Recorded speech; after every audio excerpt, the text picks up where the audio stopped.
Good morning, Tuba Billy.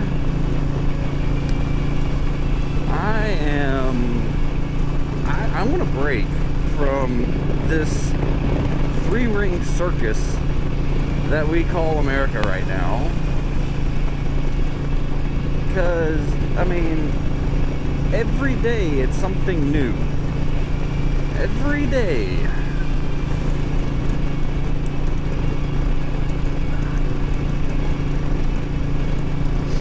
You know, in 1998, one of the leaders of my church said, and I believe prophesied, that we're seeing an increase in polarity. The middle ground options will be taken away, and basically we will have to choose. Not making a choice is a choice. And I love the analogy he made. You know, if you are treading water in the current of a river, you will go somewhere. You'll just go wherever the current takes you. Decisions have to be made. Not making a choice is a choice. But that increase in polarity, you know, gosh, have we seen that more and more, especially this past year. I mean, was it planned that way? I don't know. Did they plan the COVID-19 pandemic?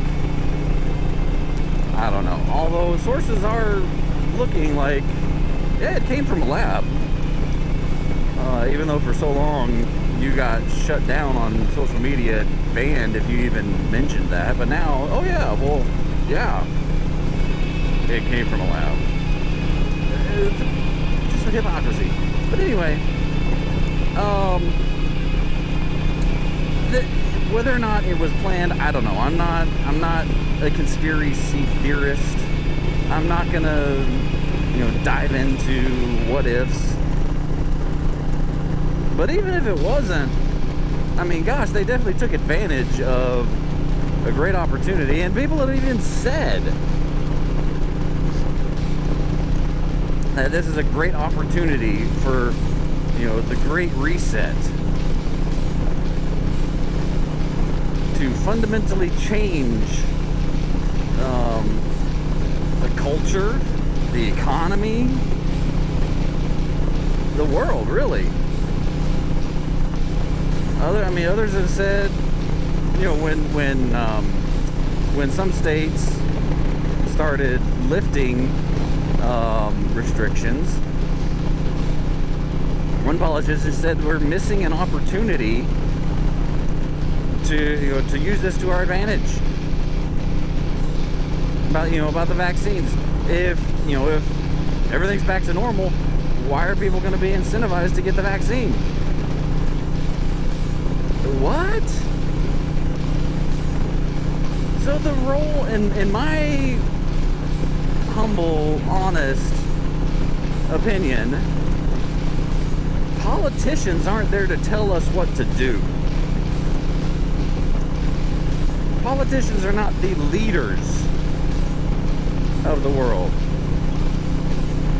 In America, politicians are the servants. They're there to protect our freedoms, not take them away.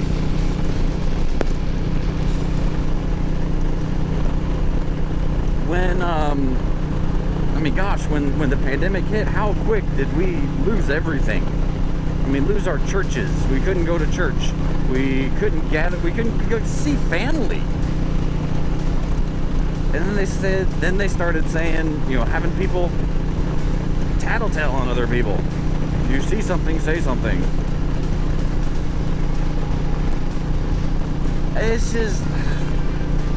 It's going down a path, and one side of the aisle is accusing the other of being fascist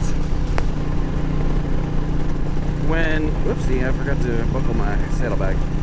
When they are actually the ones using fascistic techniques, partnering with big business. And you've got big business on their side enforcing their agenda.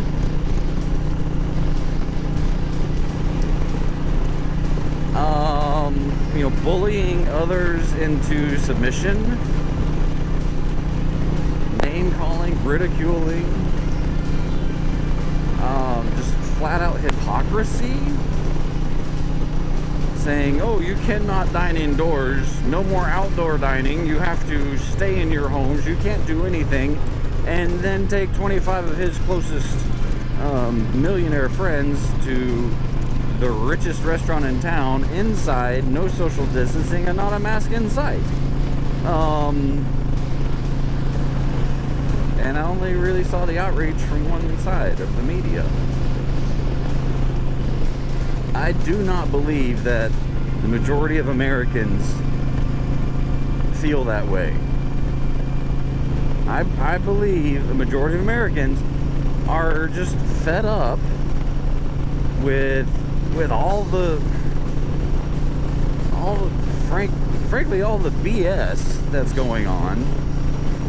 However, it is that small percentage that are being the loudest. That small percentage also controls the media. They've got the media on their side, so they're willing to spend 4 years completely bashing a president, creating stories and what have turned out to be lies to try to get him out of office.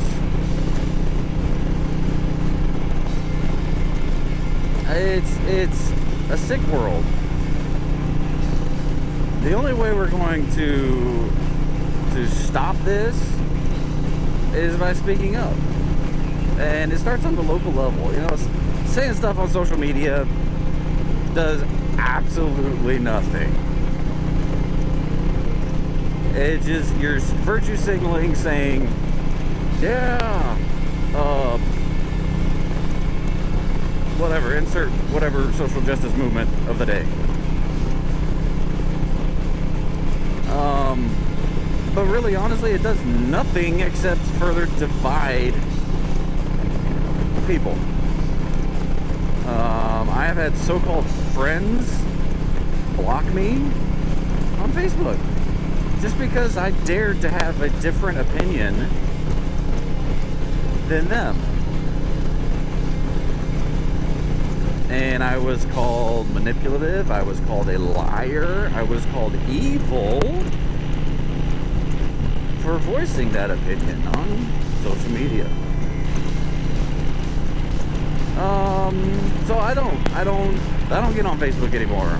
I do YouTube, but this is more like my journal, dear diary. But it's just an insane world. It's a clown world. It's a three-ring circus. And I feel like the politicians of the world are just there to, find out what shock and awe thing they can do next. But the way we stop it is fighting on the local level. Getting involved in our school boards, getting involved in, our commissioners, our city council, on the state level, pushing back against, this craziness.